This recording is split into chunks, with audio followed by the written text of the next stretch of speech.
Good afternoon, everyone. As mentioned, I'm Tom Botts, Chief Commercial Officer for Uplift. I'm joined by my esteemed panel. I'll let you each say hello, starting with you, Greg. I'm Greg Cross. I'm retired now, but I was Senior Vice President of Revenue Management for both Hilton and Hyatt at different points in my career, and left the industry in 2018. I'm Brent Overbeek. I'm the Chief Revenue Officer at Hawaiian Airlines. I've been there just about 10 years now and spent a couple years in the Middle East running revenue management for Etihad, and then spent 20 years at American prior to that. And I'm just about to hit my 10-year anniversary of being a board member at ATPCO. Great. And Jennifer? Hi, I'm Jennifer Weissman. I'm the Chief Marketing Officer for Penn Entertainment. I've been with Penn for about 9 years, and before that I spent about 20 years with Caesars Entertainment. For those of you not familiar with Penn, we run about 40 casinos across the country, several of which have hotels, which we revenue manage on a nightly basis, and we'll talk about that. We also operate a sports book nationally called ESPN Bet, and various other online casinos. Great. Thanks, Jennifer. So we were originally calling this the panel, a hotel, an airline, and a casino walk into a bar, and that's kind of what we've got. So we're going to talk a little bit about this, but given it's 3:30 in the afternoon, before we get to the important stuff, we have a few important questions I want to get asked of the panel. So most importantly, first job in travel, where was it? What did you do? Mail clerk, Los Angeles, Hilton, 1980, blue suit, white piping, rainbow tie. My first job was actually back in high school. I worked for the SkyCap company at Long Beach Airport, and did that through college, and then got my first professional job with American out of school in the revenue management department. Nice. No one's actually asked first job in the travel industry, so I was gonna start with one thing, but then I remembered my first job was at the Peabody Hotel in Memphis, Tennessee, where I was a public relations intern, and that really spurred me an interest in this business. I'm a duck master. You are? Yes. All right. How about that? Well, my first job was working for Delta in Boston, loading 50-pound or 100-pound boxes of seafood into the belly of 727s. I have never been in as good a shape then as I was then, or now as I was then. Anyway, let's get into it. Let's start talking a little bit about hotel revenue management. So obviously where you have cut your teeth over the years. But it's often said, or kind of something interesting that I've found working both in hotels and in airlines, is that there's been a common belief in the hotel industry that lowering rates doesn't naturally stimulate demand, which I think we could argue in the airline industry there's plenty of stimulation by lowering rates, whether that's a good thing or a bad thing. But tell us a little bit about kind of the philosophy of that you created at Hilton and Hyatt in terms of revenue management, sort of the key strategies, and then we'll go down the line and talk about how those kind of are different in the airline industry as well as in casinos. Well, in the hotel industry, and I go back an awfully long way, so we're talking about the early 1990s, even the late 1980s to some extent, the industry was overpriced on the retail level. And so if you were looking for the rate at which volume would move, you had to get into the discount tiers.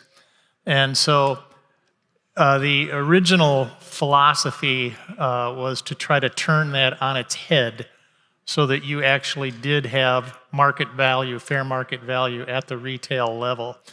And that was such a change for the hotel industry that it was very slow in coming.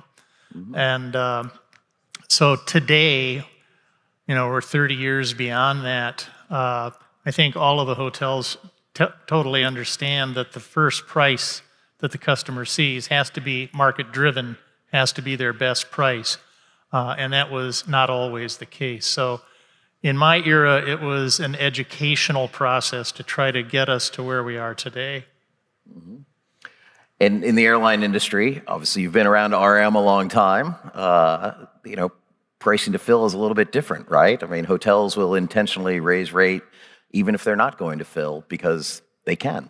Yeah, it's interesting. I was fortunate to kind of cut my teeth, as I mentioned, at American, who was kind of at the time the forefront leader in revenue management. So I got to work with a lot of great people. I got to learn a lot, but it's fascinating listening to some of the speakers earlier about kind of the evolution, not just where we've been from a pricing revenue management perspective, but where we're going in terms of offers and orders, and how much kind of incremental improvement that you've seen on it. You know, you started off forecasting in the basics of revenue management, a leg. And then you started worrying more about a network. And now you think about adding ancillaries into that and customer choice. It's been a really interesting evolution to kind of see the industry progress and exciting with the power of technology about where we can go in the years ahead. So, Jennifer, first important question. Do you hit on a hard 16 against a 7, or do you stand? I stay. All right. So tell us about revenue management in the casino business specifically. I mean, it's wildly different than anything we're used to. Tell us a little bit about kind of, obviously you're out to maximize gambling revenues, but tell us a little bit about how that works and how that works at a craps table versus a one-armed bandit. Well, I think the first thing is 80% of our business is really generated by people that we know through our loyalty programs.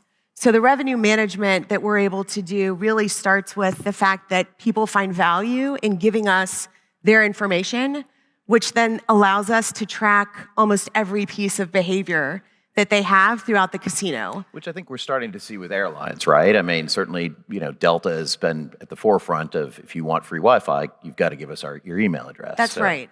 So there's value throughout the entire casino and hotel experience for providing that information. Obviously, people wouldn't give it to us if they didn't find value. We know that that's important, particularly when they're allowing us really to track their behavior when they're on property. So if you think about where revenue management really started in the casino business, I'll start with hotel.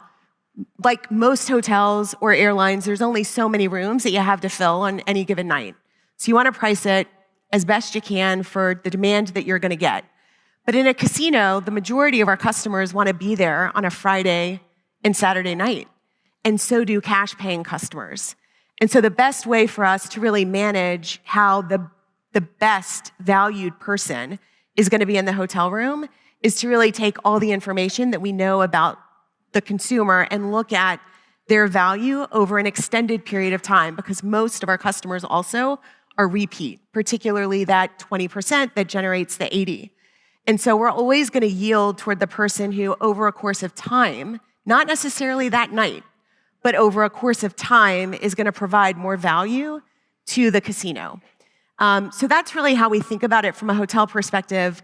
I would say that hosts, if anybody has a host or someone that hooks you up when you're in Las Vegas, that really was started, on an individual level. Then we probably moved to Excel spreadsheets, and now we have tools like Rainmaker and Duetto and Ideas that also understand what we're looking for in the casino business and help us.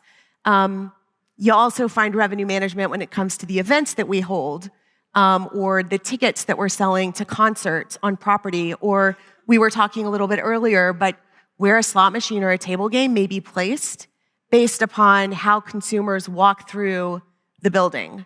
So it really is something that we think about at every turn. So taking that event or continuing that thought around events, so airline industry group is kind of a dirty word. Hotel industry group is the best thing generally ever. Tell us a little bit about how Hyatt and Hilton think about groups, but in particular the ancillary spend and like how that computation is actually thought of, because it's very different obviously in hospitality than it is in the airline industry, particularly when it comes to groups and how you're using spaces like this, et cetera. Well, you're going to get different answers depending on different people that you ask, first of all. But group is going to be very important to a hotel like this. This is what this hotel was built for. Whereas the majority of hotels out there are not really group hotels. So once you've embedded a group business philosophy inside your brand, it can actually be detrimental to your smaller hotels, and by that I mean hotels under 300 rooms, for whom group is or should not be the primary market. Now you get into ancillary revenues, not to be long-winded, and I've got some very strong opinions about this, but... That's why you're on the panel, then. Okay, so, I ordered breakfast this morning. I'm old enough to remember the fellow in the white jacket and the bow tie rolling the cart in there with the hot box on the bottom and the flour on the table. And today I opened the door from my doorknob breakfast menu, and it's a paper bag, and there's plastic utensils inside. So the whole value equation or value proposition of what we used to call upper upscale, which is what this hotel is, has been sacrificed by the evolution of the hotel industry to every center must be a profitable center. Mm-hmm. And so I was at the Grand Hyatt in New York just a couple of months ago. They no longer have room service at all. So you can't even get the little paper bag. You got to go downstairs like we have here to this 7-Eleven store that's in the lobby to get your breakfast or whatever. And that's the way the industry has gone. So whenever somebody starts to talk to me about offers and upgrades, I really believe that the industry as a whole has lost touch with the fact that they have become a commodity, no matter what brand name you try to put in front of the customer. And so they are looking at that lowest price. And then they are going to use the loyalty program to finagle away to get more value for their money than they could if they were just someone off the street. But that's about as sophisticated as it gets. Yep. So, Jennifer, how do you keep from being commoditized in casino gambling, right? I mean, obviously you have a lot of information about these people, but how do you make sure that they are coming back to Penn, right, or whatever the property is, and how do you keep them excited about what you're doing, other than the standard things of free stuff, right? Yep. I mean, the 80% that we talked about a little bit earlier, they're also coming on deal. And that's the reality. So there's always this aspect of price or sort of that table stakes of what the customer expects, particularly in the casino business when they're losing money. But the way that we really differentiate is around the experience. It's around the way that we manage our customer service. It's the way that we present the rooms.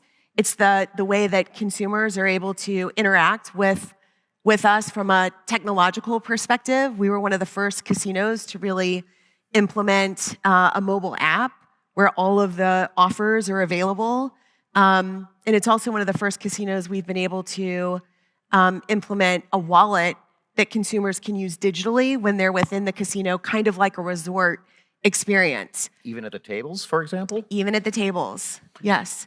So finding ways to reduce friction from a service perspective is one of the areas that we're really leaning into and works well for us, just given the environment in hiring.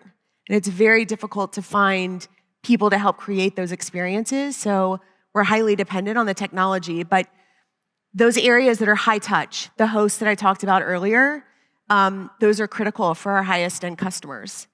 So they know someone on property, and it's really hard to go somewhere else when you've got a relationship with a human being. Interesting. So Brent, talk to us a little bit about where Hawaiian is on this sort of scale of willingness to pay, if you will. I think we've heard from both, kind of on the hotel and casino side, where there's some different things that people are starting to do. You talked a little bit about, before we came out, around your ability to sell first-class seats, which I think makes sense given the route structure, et cetera. But where are you in kind of your evolution of willingness to pay as opposed to ability? So I think I'm a big believer in testing, and you've got to go out and no matter how smart a revenue manager you are, a pricer, you've got to go out and test and understand kind of what's in the marketplace and what you can garner. And so we shout out to Pros. We were one of the early adopters of Pros' willingness to pay module. It's been really helpful for us because it induces a little bit more variety into it. And there's times where you've got to have a degree of comfort with things outside of the norm. Matter of fact, I had an email exchange with my team a week or two ago, kind of asking about, hey, what's going on here? And they're like, oh, its willingness to pay is really pushing on this. It's starting to show some results. And so I think there is that from an automation and pure RM systems perspective. Where we're not as technology sophisticated as on some of the ancillary piece. And there it is more focused on how do we actually introduce price points and understand what customers are willing to pay. What are the circumstances of which they're paying? Is somebody willing to pay a preferred seat when the load factor is high and the alternative is a center seat? How is that different than, there's tons of available seats 300 days from departure. I can go get a window seat or an aisle seat and do that much more cheaply. So I think it is introducing and putting offers in front of customers, understanding how they interact, behave for that, whether you're doing it with automation or with people. So, if I could add there, please. I honestly think that where hotels would be envious of the airline industry is that screen you're looking at, which says, "Are you flexible? Are you date flexible?"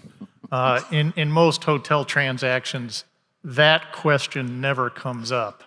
And so there's a loss there associated with that because in all likelihood, they're going to move on to a different hotel company at that point. Usually they come to us first and then they go to you. And so they've determined kind of what they want, kind of when they're likely to go. And then they're going and shopping. And if they don't find what they like there, it'd be on to another brand. Right.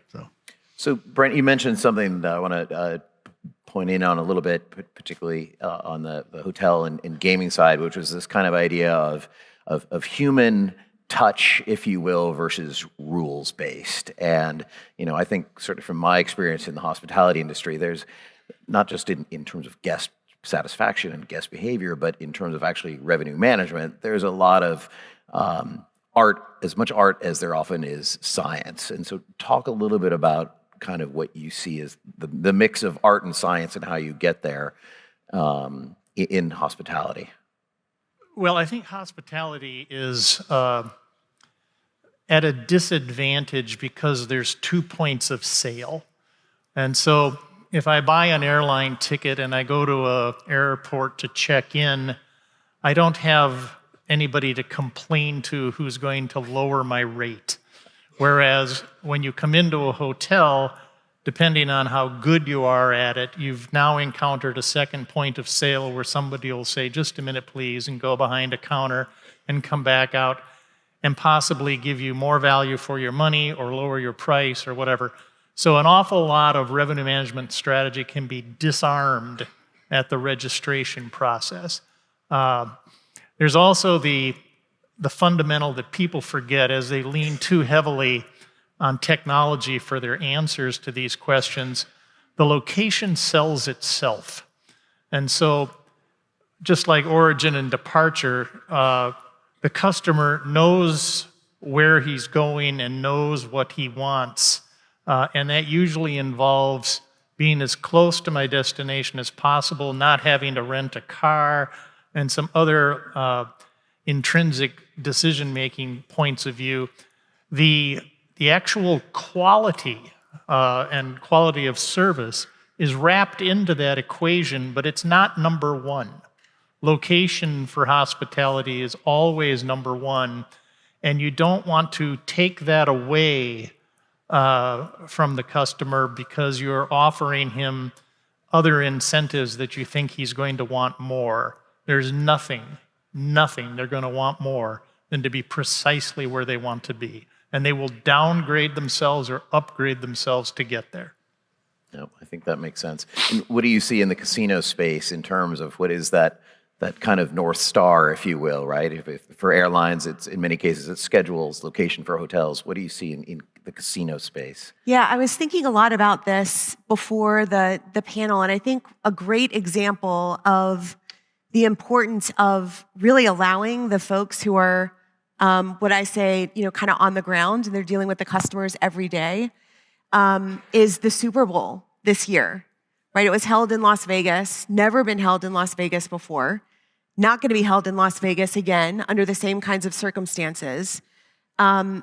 Super Bowl carries its own set of complexities between businesses coming in and entertaining as well as gambling. It's the Super Bowl. It's like one of the biggest events, right? So there isn't a system that exists that you could just let run that knows what you should be yielding at 90, 30, 60 days, or 90, 60, 30 days in. So I think that because casinos are so highly event dependent from time to time, it's critical to have really intelligent people on the ground who are helping to understand what is happening within the local environment. So yes, people want to be in Las Vegas on Saturday nights, but they really want to be in Las Vegas on Sunday during the Super Bowl. So how do you manage for that? And how do you make sure that you're maximizing the typical Monday through Thursdays, but when you have Lady Gaga playing, or the Super Bowl, or Formula One, you've got people who can help really lean into the technology that's also going to help provide that baseline. Well, a lot of cases there too, you've got a much different customer base, right? As good as you guys are, that that 20% provides 80% of your business. My guess is during those events, you may have some of that, but it's a much different clientele, much different demographic, and technology is going to struggle to identify that. And right. Once you've got a start, you can learn from it, but finding the starting point, I suspect is quite difficult. Yes. Yep. So we've talked a lot about in this conference around data and how data is used in various different ways. I think one thing that might be interesting, Greg, for you to maybe share with the audience is a little bit about kind of STR or Smith Travel Research and how that's used in hotel revenue management forecasting, because I think it's very different than kind of how the airline industry uses data. If you wouldn't mind giving a quick 101 on how Smith Travel works for everyone, I think that'd be interesting. Sure. Smith Travel Research data is an aggregation of market data within neighborhoods within a city, sometimes an entire city if it's small, but usually neighborhoods within a city where your competitive set resides. And so for antitrust purposes, you have to be looking at a market track and understand your position in that index to be able to use the data effectively. So you're trying to move yourself up in an occupancy index, up in a rate index against those competitors. So that's the logic behind it. The misuse is that the owners of the hotels... I wasn't even going to the lawsuit yet, but I will. Okay. The misuse is that the owners of the hotel will, let's say they own this property, they'll say, well, I want you to put the Ritz-Carlton and the Four Seasons in your competitive set. Well, those are luxury category properties and they don't belong in the same competitive set with this hotel. But if the owner says, I want them in there, there's going to be a challenge here that is going to make the data semi-worthless to you. And a lot of hotels out there have to put up with that dynamic that they now have to get a second batch of STR data that they keep under the covers, if you will, to know how they're doing really on a competitive basis, since they know they're going to fail on the rate index when they're compared to properties that are able to charge a premium that they cannot get close to because they're not in the luxury category. It's also data that can be abused when either the management company or the ownership make the decision that they want to use it as a financial incentive tool so that you're going to be compensated on your bonus, on your performance off how well you do against indexing. So now you're no longer just managing the performance of your hotel, but the performance of other hotels is now part of your compensation. So if a brand new competitor moves into the neighborhood and brand new competition does impact you, your compensation's going to go down and there's nothing that you can do about it.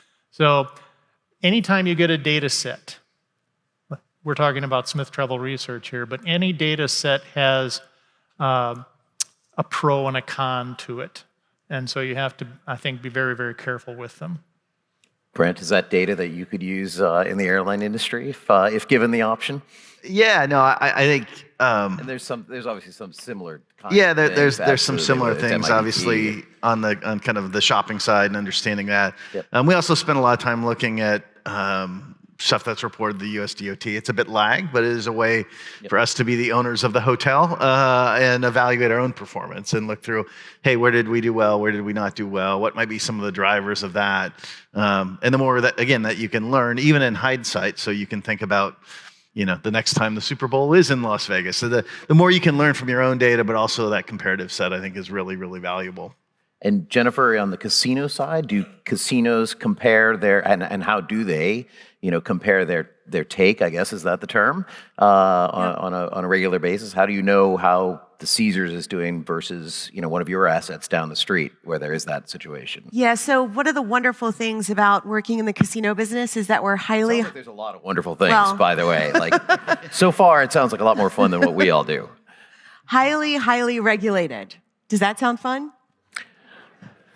So everybody knows what that means in here. But with that, we also are very beholden to the states and the cities that we operate in. And because of that, the tax revenue that is produced from our casinos is very publicly, widely shared. So that information, while it's different by state, because we are beholden to the states that we operate in, not federally, but at a state level, so the amount of data and information that's available is different. We generally do see our market share compared to all of our competitors. And in some cases, in a state like Missouri, they actually produce market share on a daily basis. And so then what we're able to do is to go back in time and look at what promotions we were running, what were we priced at, what kind of games were open on that day. And then we also have team members in all of our local markets who are shopping our competitors to get the offers so that we know what someone else's Saturday night or Friday night is going to be like 2 or 3 months before we may have sent an offer out to our consumers. So there's a lot of it is qualitative. It's not perfect, but the state data is pretty perfect. I think that's back to the old hotel call around, which you remember, you call your competitors and say, what's your rate? And oh, by the way, how full are you? Exactly. And And you could get away with that because there was nothing on paper. Exactly. So back to that science versus actuality. So let's talk a little bit about the delta between pricing and revenue management, right? Obviously, they work together, but I'd love to understand kind of from your perspective how you view the two disciplines and how they work together in a hotel. I think most people probably understand pretty well how it works in an airline, but from a hotel perspective, how do you push that lever of price versus true revenue management, if you will? Well, going back to the first thing I said, and I won't repeat it, but the original goal was to get everything right priced. So the original name of our program was not revenue management, it was called rational pricing. And so you had to go through the motions of getting people to understand that the product that you're looking at in the eyes of the owner, in the eyes of the hotel, cost X in order to renovate and build, et cetera. And there was a belief that it had to generate a certain average daily rate to be profitable. And that in a revenue management world or a rational pricing world is not correct because it doesn't do you any good at all if that space is vacant. So you have to figure out how to keep that space occupied for the majority of the time.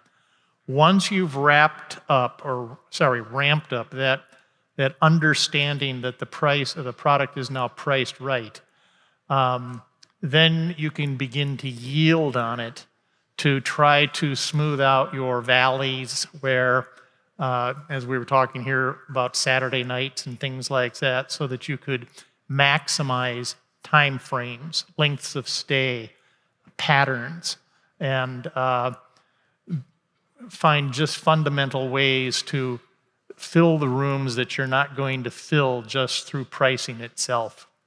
And so we end on a high note. All right, please, everyone, thank you. Thank Jennifer, Greg, and Brent for their time. Thank you very much.